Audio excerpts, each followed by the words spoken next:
Most of us take electricity for granted. We simply flip a switch and the lights come on. But have you ever thought about what's going on inside your walls? Inside your walls is a maze of electrical wires and junction boxes that connect to your circuit breaker panel.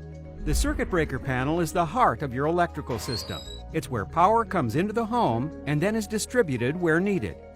Electrical currents flow through your wires in greater or lesser amounts, depending on the power needed.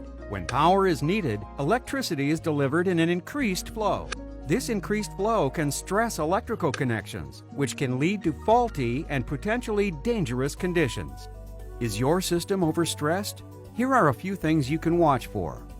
Cover plates that are unusually warm to the touch may indicate a loose connection.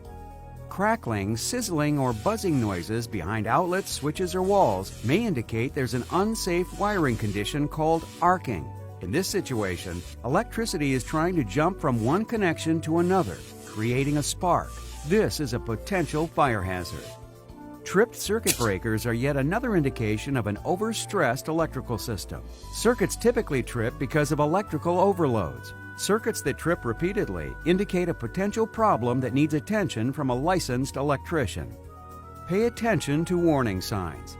Our qualified electricians can troubleshoot electrical problems and perform a whole home safety check. Are you concerned about your electrical system? Give us a call. We'll be happy to help you out.